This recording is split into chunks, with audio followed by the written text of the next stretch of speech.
This is 7National News. Here are the headlines. Sheikh Khalifa orders 1,235 land plots for Emirati families.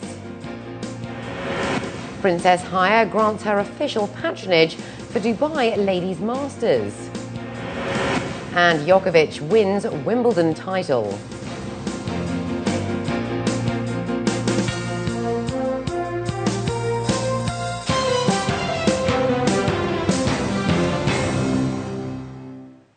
And in our top story, President His Highness Sheikh Khalifa bin Zayed Al Nahyan has ordered the allocation of 1,235 plots of land for Emiratis in Al Ain, Abu Dhabi, Dubai and the Western region.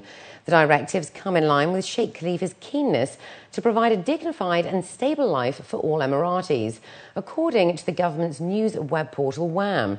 It added that it also shows his commitment to provide suitable housing for families and to achieve the country's higher objectives to ensure a stable family environment. Her Royal Highness Princess Haya bint Al Hussein, the wife of His Highness Sheikh Mohammed bin Rashid Al Maktoum, the Vice President and Prime Minister of the UAE and ruler of Dubai, has granted her official patronage to the season-ending Ladies European Tour golfing event. The Amiga Dubai Ladies Masters will be held at the Emirates Golf Club from December the 11th to the 17th of this year. An official press release stated that Princess Haya's role in the tournament is due to her apt recognition of promoting golf as well as ladies' golf in the region.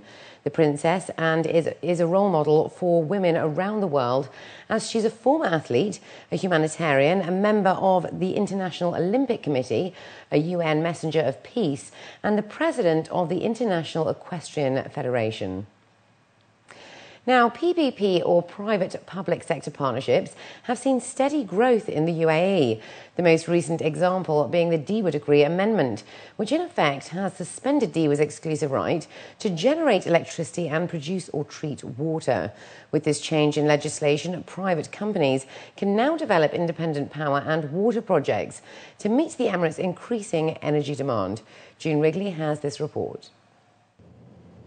DEWA is an integrated utility provider serving nearly 600,000 customers, generating 7,000 megawatts of power and 330 million imperial gallons per day of desalinated water.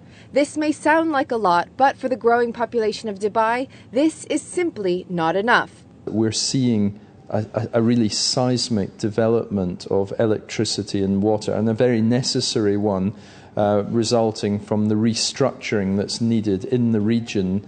Electricity demand is going up very, very significantly as a result of business development, as a result of Dubai, Abu Dhabi, Saudi Arabia increasingly attracting inward investment, and that of course needs more infrastructure, more electricity.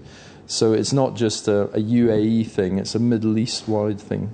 In 2010, DEWA had boosted its power generation capacity by more than 6.5%, while the number of electricity customers rose to nearly 17%. Reflecting this surge in energy demand, Dubai has opened up the utility sector to private firms through the DEWA Decree Amendment. As a result, private companies can now generate power and produce water.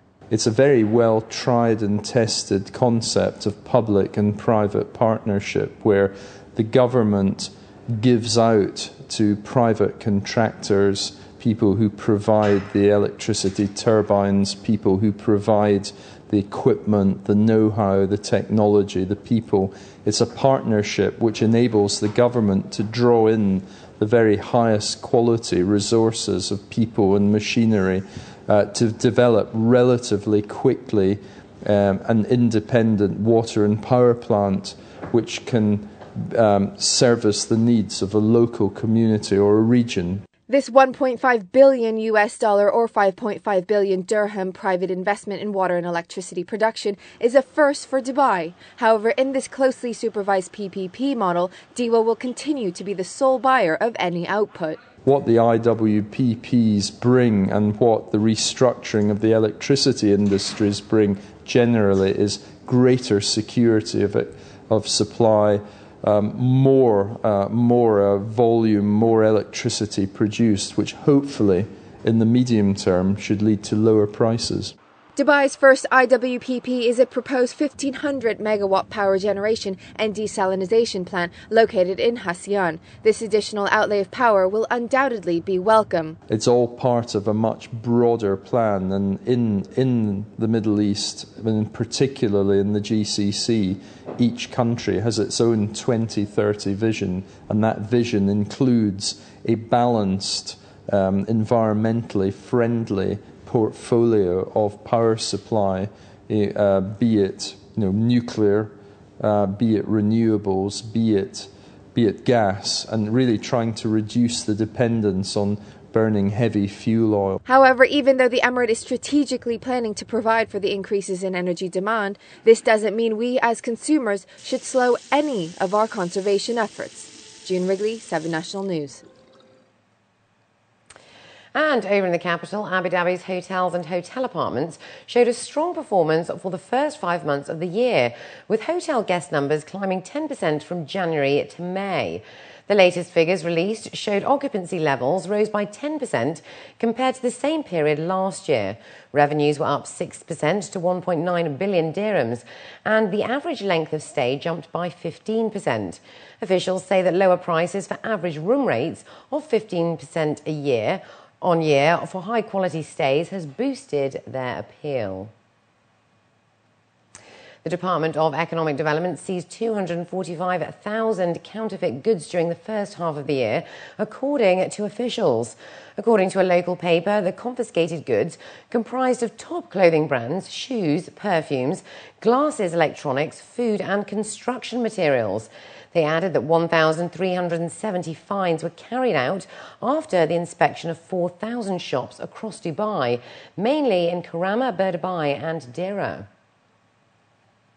And looking to news abroad now, heavy rainfall and a drainage system breakdown have been identified for the mine flooding accident in southwest China's Guizhou province, with 23 workers trapped underground. The accident happened at 9:30 a.m. on Saturday at the Newpeng mine, and shortly after the incident, mine authorities confirmed 21 workers were trapped, while 2 others were confirmed missing on Sunday. And up next, we have the day's business news, so stay with us.